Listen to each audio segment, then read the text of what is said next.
Is that the elevator? Yes. I'll do it right here. That's cool. Okay, guys. Hi. That was no prep, huh? Okay, No, go. it's whatever. How do you? Hey, Colin. Greg, we met. Yeah. Colin, hey. Fox. Nice to meet you.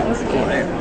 Bill. Bill, nice to meet you. Nice to meet you. No, your name isn't cool, Bill. Yeah. It's a girl named Fox. Pretty much, yes. So, camera, questions, spectator.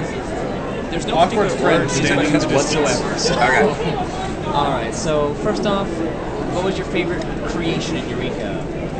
Like in general? Favorite creation, like an imaginary creation that we created. Okay, the spaceship.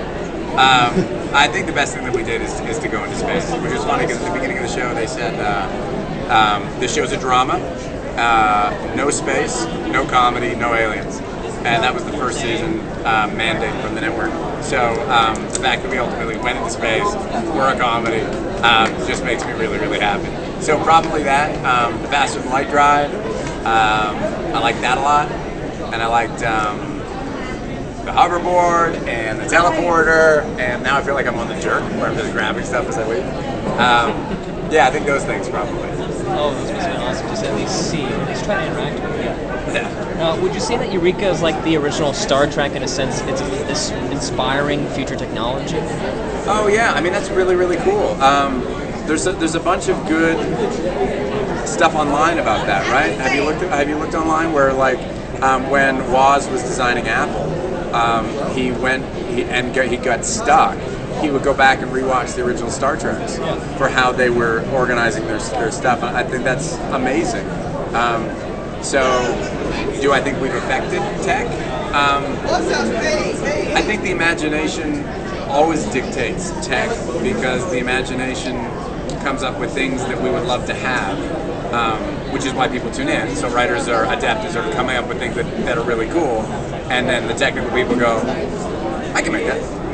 So like there was first Jules Verne, then there was Gene Roddenberry, and now Eureka. Yeah, like the what's the ion pulse drive? The guy who created that, he when he saw Star Trek the first time when he was 9, is quoted as saying, "I'm going to make that," and he did. Or I don't forget the ion pulse. I don't know what drive it is, but he created it. That blows my mind. So I think I think in that way we're a lot like, I don't know, insects, where they all work as a group and they're all part of a giant sort of thing. So you got one person who comes up with an idea, and then somebody else who's really technical who sort of goes, oh, I can make that idea, and it unites us as a species in a way. That's a fantastic.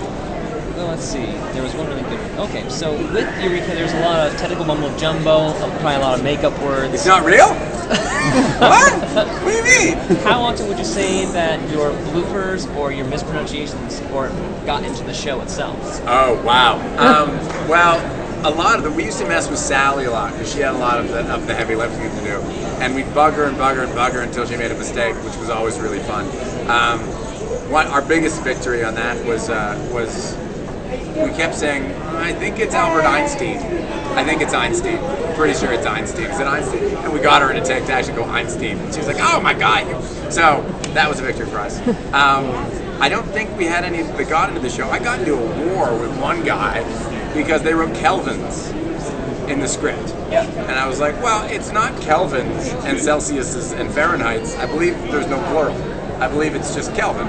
So we got into a back and forth on that. I was like, and they looked it up online, and they went to a website that had it pluralized. And I was like, I don't care. The website's wrong. It's not. You don't pluralize degrees. So we ultimately fixed it. But we tried to make sure that nothing ever made it into the show, even though I'm sure it did from time to time. Gotcha. I mean, just the way with your acting and just how your character does do it makes sense that maybe bloopers would get in. But sure, but people mispronounce things that they know how to pronounce too. So maybe it was a character choice. Let's see. The next one is what did you base your character off of, personality-wise, mannerisms? I tried. The experiment in this show was to get him close to me, and then that sort of has sort of bled into how I try to act. Like if a character doesn't get something, I try to do how would I do it if I didn't get it, and so I tried to bring as much of myself as I could to it. So sadly, he's a lot like me. I guess I based it on me because I'm that narcissistic. No, but yeah, I guess. Because when I first saw your character, I always thought he's just like a goofier Indiana Jones. Yes. Yeah. That's great. That's a great analogy. I mean, I obviously didn't create the character. That was Jamie, the writers, created it to be that way, and I brought as much of myself as I could to it. I'm probably not as adept as my character in accomplishing things like saving the world. The world might die. I try. Well, that'll just be surprising when people actually come to you and go, save us, and you go, Yeah, exactly. Oh, sorry. That's no, it's amazing things that you can do as a character that you can't do as a person. You know, like you just know that your character can do it, so you do it. Whereas a person, you'd probably protect your body a little more.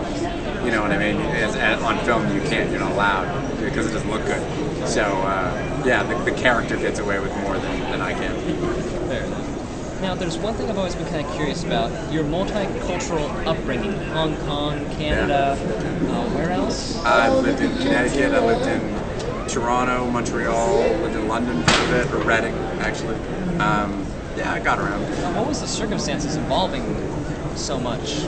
My mom married a banker in the 80s. We were kids from Montreal. We lived there until I was 9 or so, and at that point, they got married and we moved to Hong Kong, and then when we moved back, we went to, they went to Connecticut and Toronto, and I went on exchange to London, so it's probably not as sexy and wild as it sounds. It was more just, you know, family trying to get by.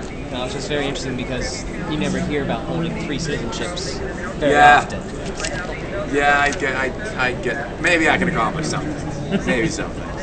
Alright, well, I've got plenty more questions, but I've only got probably room for just 2 more. Okay.